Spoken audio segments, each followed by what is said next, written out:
thank you so much for joining us back here on the sound booth. I am Josh Crespo, special co-host guest, Danny Fathom, and Lombax. And today's special guest is none other than Young KS. Woo! Hey. How y'all doing? Long time coming. 808 Genesis founder in the building. Ooh. Yes, sir. Founder of 808 Gin, man. Got my hoodie on. There. Oh, yeah. The Oh, brand wow, is. there you go. Okay. Looking nice. Link in the description. Go cop some merch, man. There. Oh, he's dropping his link in the there you description. go, That's man. What true. What does the sweatshirt say? Something about creativity? It says the foundation of creativity. Oh. It's in purple, so it's kind of hard to Nice. see I like it. on pictures. Yeah. And then the word creativity is kind of glitched. It kind of looks like it's like moving a little bit, kind of like Nice. motion blur. Hey. Yeah. Okay. What What is it back? Yeah, sure. the background logo is pretty cool. Move up your hood a Yeah, second. the A hoodie. little bit. There you go. You're good. Yeah. That's good. We can see it.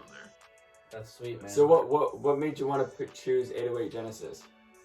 Well, when I first started and I wanted to make a collective, my initial one was YXK Music because my boy, his name's Kimry. He was with a K in his producer name, his persona, and then mine was a Y. And I was like, yo, fuck it, YK. Like, it just sounded kind of cool, you know what I mean? YKX, Y2K kind of shit. Yeah. And then after that, we evolved to 808 Gin, and I kind of came up with the name just like throwing out ideas with my boy 24, now going by JV. And he's the engineer on the group. Shout out to him. But I was just like spitting ideas. I was like, I want 808 in the name just because that shit's hard and it's like my favorite instrument, you know? Yeah. So I was like, I just got to figure something out with that. And then I just thought of Genesis, and he was like, yeah, that's it. Like, there was no question. Like, we just both knew, you know what I mean? Yeah. beginning. It rolls really, really nice. Yeah. Yeah. No, I love it, man. I love it. So Couldn't have what- picked a better name. Yeah. Yeah. So where are you currently located right now? I'm in Austin, Texas. I'm a little bit south of Austin, but you know that's the closest major city we got. You know what I mean? We're not Okay. gonna talk about a place with 1,000 people. You know, if I was living there, some low key place. Austin, Texas. Yeah. Nice Okay. place. I That's where saw I you was. were with Haruhe. Was that last week? Yeah. I always knew he was in San Antonio for the past like maybe year, but we never linked up until last week. And then we just hit that shit off, dude. And then we hung out this week. He was doing that Wave Forest Weekend. event that he does at the end of every month now. And I had to come through, dude. So I got on there. I was on it. It was just in the Discord. I think he said he's going to start live streaming it next month. But Okay. yeah, it was lit. Yes, sir. Yeah. You guys cook up last weekend? Yeah, Last a little week? bit. I think we made like 2 beats for sure. Maybe like 2.5. Like we Okay. started on the third one. But yeah, we were just talking business, you know what I mean? Like we're both the, head honchos of the collective. So we were just bouncing ideas off the wall. He was starting an idea, I was finishing it. I was starting an idea, he was finishing it. So Nice. I couldn't live closer to a better guy to talk to. You know what I mean? Yeah. Just a coincidence. Wow, That's awesome, man. that's cool. Yes, sir. So when did you first start getting into music? When like how old were you? Like when I first started listening. No, I would say start producing. I mean, yeah, say for maybe like what artist when you were younger, how old were you, what artist did you listen to, and then what made you let's just start there. I feel like that's too many questions. Yeah, when I was a kid, I listened to a lot of rock stuff because that's like what my dad was into. Like shout out Rock Band and Guitar Hero. Yep. But I listened to Metallica, Aerosmith, all that kind of stuff. ZZ Top, like all the old school stuff. Yeah, stuff like that. And then once I evolved and I first heard my first trap song or rap song, it was like Lil Wayne, Drake, Eminem, just like the founders of, the new wave kind of stuff. But when I started listening to them, man, I was like, nah, this is it. This is my new favorite genre. And I just started putting that on all my playlists, Spotify, YouTube, whatever. I would go watch some music videos when I was a kid, you know what I mean? Because I didn't know what Spotify was yet. Right. So I would just, that was my main influence. And then in 6th grade, I had one of my boys that was 2 grades older than me. He was playing saxophone in the school band. And I had no interest in playing in the band until he was in it. And I was like, hey, that'd be pretty cool. So I went and joined band. and I played the euphonium or the baritone. It's kind of like a smaller tuba instrument, but it's like a low brass. And I played that. I played it from 6th grade to 11th, and then I got lazy in senior year. You know how that is, and I decided to quit. I was just chilling. You know, I think I had like 5 classes in a day, so I was just getting by, man. I just wanted to graduate, but Yeah. And then I started producing my first beat. I want to say my first beat I made in April of 2018. I think that's about then, maybe like the last week of March. But yeah, just had a lot of stuff going on. A lot of things had me kind of down bad, you know what I mean? So I was just like, I was already thinking about dropping out of college, community college. It was my 2nd semester. So I graduated the year before in 2017. And I was just like, man, I don't think this school stuff is like, it's for me. Like, just like those 12 years, I was like, man, I'm just here to try to get out, you know what I mean? So it wasn't for me. And I was just trying to find something else to, you know, fill the void where school was, you know, because I went to school for 13 years almost, you know, and that was like pretty much all I knew. I had like 1 job at a pharmacy, like 2 girlfriends, and then college. Like that's really all I had going on. And then I all 3 of them dropped just like that, and then I just started making beats, man. And just ever since, just evolving my craft, and most recently networking, like around June, May of 2020. That's kind of when I started to find what sound that I knew I could capitalize off of. You know what I mean? That I enjoy. That, you know, I can also make the masses enjoy. Started blowing up on Twitter a little bit. Yeah, a little bit. I just started figuring out the algorithms, man. Like I started. One of the biggest tips I can give if you're just starting out, or even if you're as big as Josh, man. You know, I hope to be Josh one day. But get you some notepads, and you write on these every time you think anything. If you think anything, you write on the pads, and you stick it on the wall if you have to. That's what I did coming up. And when I was on the come up on Twitter, you know, growing my brand, figuring out the algorithm, like I said, I was writing down my impressions every day for like 2 months straight. And I just saw the progress just building and building. And then once I hit 1 million, I was like, yeah, I don't need to keep track of this anymore. I'm good, you know? So yeah, I just had it figured out. But yeah, Twitter, if you're a producer, Twitter's the place to be, man. You really gotta get on there. Heck yeah. Okay. Got anything there, Danny or Trevor? He actually answered the question I wanted to ask. I was going to ask how he built his Twitter. He's a Jedi, man. KS knows what you're gonna say. Got the Yeah, me and Josh talked pretty early on, and we kind of bounced ideas off of each other. Kind of like, you know, me and Haruhe. I thought you were gonna catch me, bro. To be honest, like you were climbing faster than me at one point. Like, I know, dude. I was getting. I think you hit me up when I posted one day after I got like 100 followers in a day. Yeah. And then you hit me up, and I was like, what are you doing, yeah, bro? man, anything's possible. And then, like I said, we just started bouncing ideas off of each other. Yeah. You know, we've both been utilizing them ever since. Yeah. So what DAW do you produce on?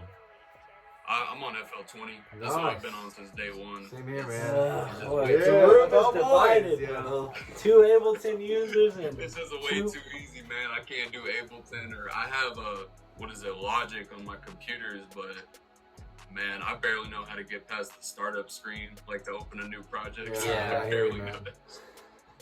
It's rough.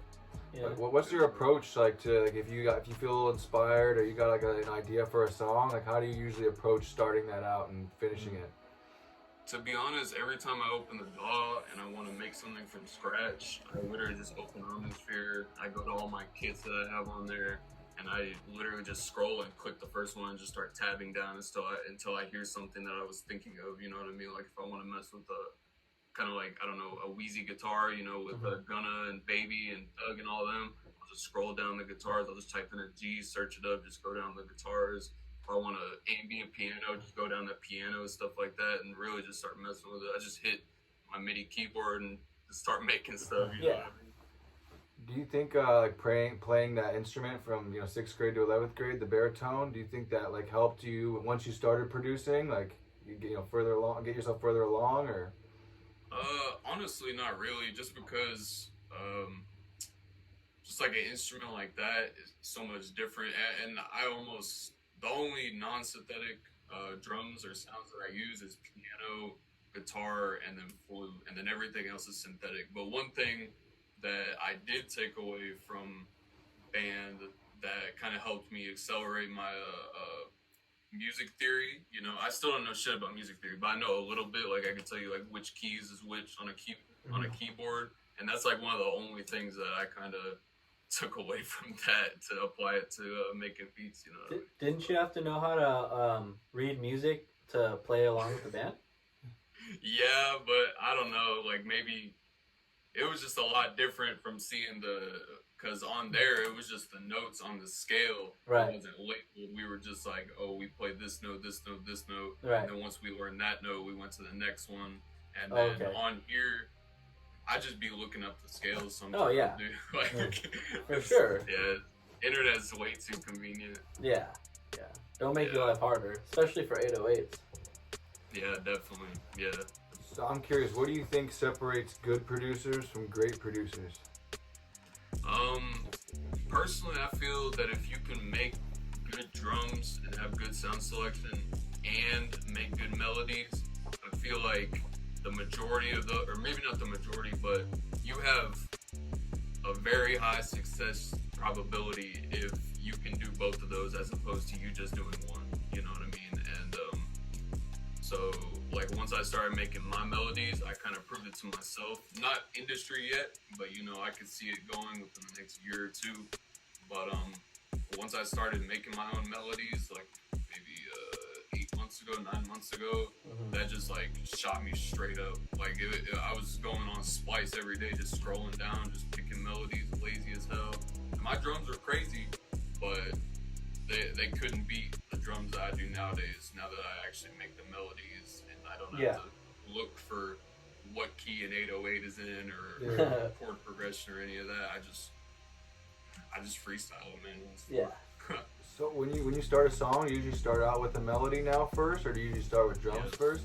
Yeah, always the melody. I've tried making the drums first, but it usually comes out bad. Yeah. And then I just mute the drums, and then I just make the melody, and I'll just send it out as a loop or something. That's usually what I do. Yeah. Where have you seen like most of your success as far as being a producer? Like, you know, what avenue is paved? Like, do people love your loops? People love your beats? I know you work with a lot of artists, but where do you see a lot of traction for your producer career? I see my YouTube going up within the next couple months. Okay. My main goal right now is to get 10K subs by the end of the year, and with that, you know, it'll come with a lot of watch time, a lot of views, you know, and then eventually get AdSense revenue, whatever.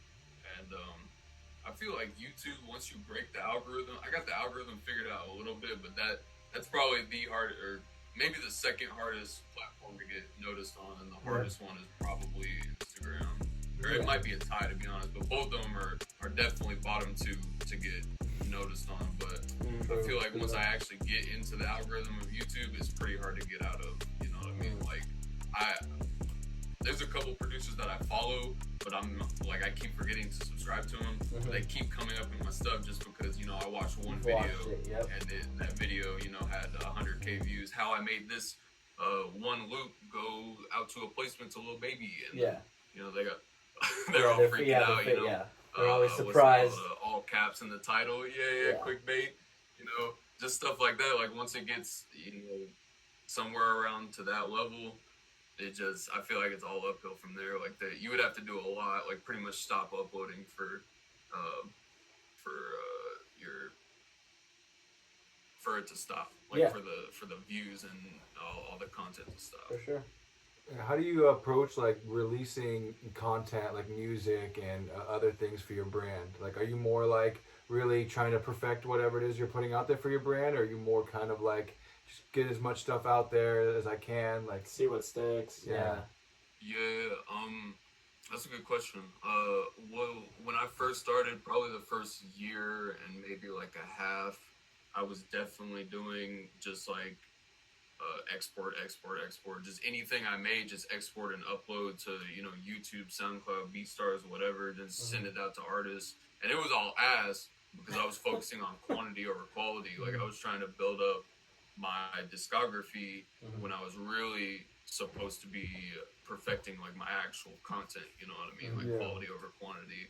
And that's like one thing that I can't push enough. Like that's, you literally, if you don't like the stuff that you make, nobody else is either. And if they do, like even if you sell it, you might not feel as good about it if you actually liked it and made it, you know what I mean? So definitely just focusing on, you know, melodies, drums, how to mix. I'm still ass at mixing, but I got like a, compared to like last year and the year before, man, it's crazy the evolution. But you know, just stuff like that is definitely key when you're starting out. So is like most of your stuff like self-released, or is it like you usually go to record labels or other places to kind of push out your content? I've been on DistroKid ever since I started, Yeah. and I don't do beat tapes. That's not my thing. Like I respect anybody who does beat tapes like that. You know, that takes a lot of time just to not send any of those to artists. You know what I mean? Or have it tougher to get them on it if they see that you already released it. So on.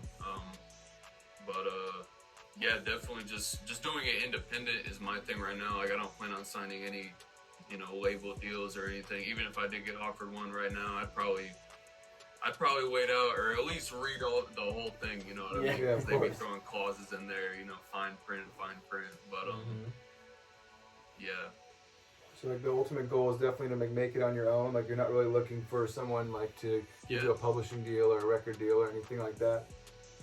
Yeah, I mean, I like, to this day, I could probably say that as far as my brand and me making beats, like when I opened up FL for the first time and started making beats, there was no one person that I went to and was like, hey Josh, can you tell me how to do this chord, or how do I make this 808 not clip? Like I didn't have like a mentor or anything. It was just me, YouTube, on social media, on Instagram, or whatever, just trying to figure out stuff and really just talking to people. But there's no like one person that I could say like, oh, they made, they evolved my sound, not me. Like I made it from literally nothing, and I want to keep it that way as long as I can. But you know, if we get a deal good enough, then Yeah. you know, at least we can say we made it there. You know what I mean?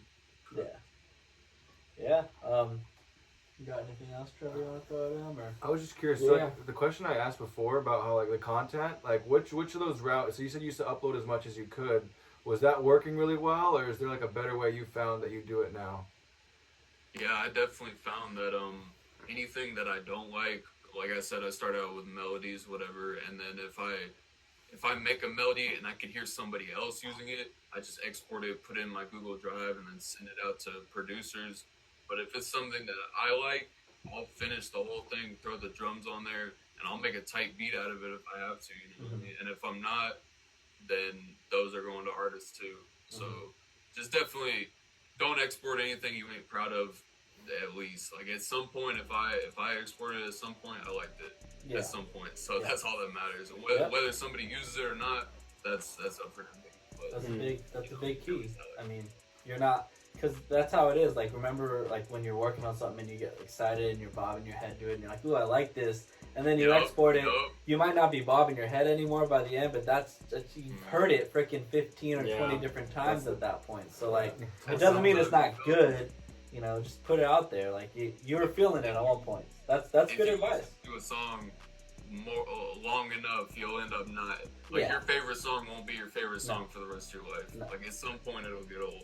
Yep. So That's good. That's That's true. good advice. Like I feel like the biggest problem with producers is like they make so much music, and some good, some great, but a lot of them don't share it, or they don't release it, or they don't know how to get it out in the right way. So many people. So much people, so many people, so much music. So many people. So like, what advice would you give to those people that are like kind of maybe are sitting on, you know, albums worth of music, and they're maybe scared to share it? They think it's not good enough, or you know, like, what advice would you give to them? I would maybe go to some influencers, maybe on Twitter, Instagram, maybe hit them up, just be like, yo, I know you're a producer, but do you mind just listening to these and giving critique? And if they got time, they'll probably do it, you know what I mean? Like my DM's always open. I know Josh responds to every DM, you know what I mean? So just go to one person and do it, you know, just try to get some feedback, and be prepared for somebody to tell you to quit making music. And if they tell you that, you take that and you run the opposite direction. Yeah. And you start you make twice as many songs after Yeah. somebody says that to you, just because you know you gotta up that shit. If somebody's telling you right now that it's bad, you just gotta up it. Like, you gotta go 10 times harder. There you go. Yeah. So if someone was gonna like approach you and like want a beat from you, or want to like have you listen to like their beats, what do you think is the best way for like How to DM slide. Yeah, how to DM slide. You know, what would you say is the best? You know. Well, the way that I approached any artist or anybody in social media that I never talked to before was the same way that I approach girls on Tinder, and it was literally just, hey, like, you know what I mean? It was just Numbers game? It was a walking L, you know what I mean? It was an L from before I opened the DM, but now I literally just open the DM. I'm like, bro, can we work? Like, it's Yeah, you the you worst cut thing they all can do is everything block else you. out. Like, Yeah. Just getting straight to the chase. yeah, And I think you what's just gotta like- get straight to it. And some people, like me specifically, like I want to build relationships with as many people as possible. But like, if you're ready to work, let's work. Yeah. And if that's all you want to do, that's fine. Like Yeah. I have plenty of people hit me up in the DM, or plenty of people that I hit up in DM. You know, just people that work with the industry, like right on the border of industry. You know what I mean? I'll hit them up. You know, 10,000 followers to like 200 following. I'll hit them up, and it's like, what's the worst that's gonna happen? Yeah. Like, I don't Yeah. get to see their tweets anymore. You know what I mean? So just hit people up, Yeah. man. Just don't quit typing. Like, literally, just hit up everybody that you look up to or that you see can work with you. Or if you see somebody making similar beats, like if you make guitar beats, hit up Josh. You know what I mean? Like my man Josh is the expert at that shit. You know, so just find like little groups and just work with people. You know what I mean? Yeah. And there's a big That's difference like- between the let's work DM and the can you check out my music DM. And Yeah. I think people get that confused. Like, that's- I'll respond to that's- let's work DMs. I don't Yeah. really spend the time to listen to people, especially if I'm busy during the day and I see it and I open it and it's just a link and I'm just like, nah, like what am I gonna hold on, babe, stop talking. I have to listen to this guy's beat right now. Like that's just Facts. and it's not like mean, but like I mean the let's work DM is a very like a lot of people respect it because it's just like I'm not gonna pretend like I'm gonna try to be your best friend. I Yeah. have loops. If you can check them out, great. And that's a whole different discussion. If open not, up then loops, that's but- a later time. Or yeah, and if not, then cool. Like it's no sweat off your back, and if they're cool with you, keep sending them stuff. You might get something. But Yup. Yeah, exactly. it. I mean, like I said, the worst thing they could say is no, and there's always gonna be somebody out there that's gonna say yes. It's just yeah, you gotta take a chance if you're ever gonna know. You know what I mean? Like you can't dream them saying yes if you never try it. But you gotta make dreams come true. You know. yeah. True that. So just if you genuinely just want somebody to listen to your stuff, I feel like the best way to approach it would literally just be, hey, let's work, and just send them your weekly. If you make weeklies, just send them the weekly, or maybe the Weekly, yearly yeah. that are just throwaways. Just send them to them, Yeah. and then if they respond, yeah, bro, I'll check them out. Then right after that, be like, yo, could you check out my beats too? You know, just give me Yeah. any criticism. You know what I mean? I'm on the come up. Just let me know. You know what I mean? Right. Yeah, it's always a tough dance with the checking out new music thing because more people listen to my music on freaking Twitter than they do on anywhere else. Just the Yo, snippets and stuff. Yeah. And if you post a video like on the timeline and I'm following you or somebody retweets it, I click on every single video that's of a Dropbox or Yeah. a Google Drive or just something something SoundCloud playing or BeatStars. I click on all of them and I'll at least like listen to the start. You know what I mean? So Yeah. Yeah, that's a higher probability, but yeah, I think we there's got a there's lot other of people that do it too. yeah, of course, lots of people do it. Mhm. I think we got a lot of good content. Yeah, we did. We got Dude, good gems. yeah, that was KS.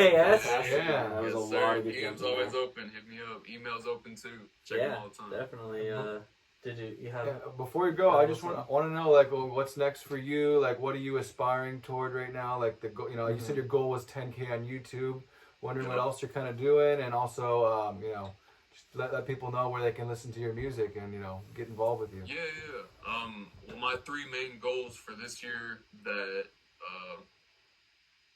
they're just like the things that I'm actually just going to grind for. I mean, like the second I get my vaccine, like I'm getting it personally, but the second I get that, I'll probably be at Josh's house every other weekend. You know what I mean? At least once a month, I'll be going out to LA or ATL. Thanks or, to the New job, right? York or Miami. Oh, the 'Cause job. all Fly the for time, cheap. I'll be somewhere. Yeah. I'll be somewhere. Like I think I posted on Twitter. I'm gonna forget what my house looks like. You know what I mean? So I'm just gonna be out back and forth.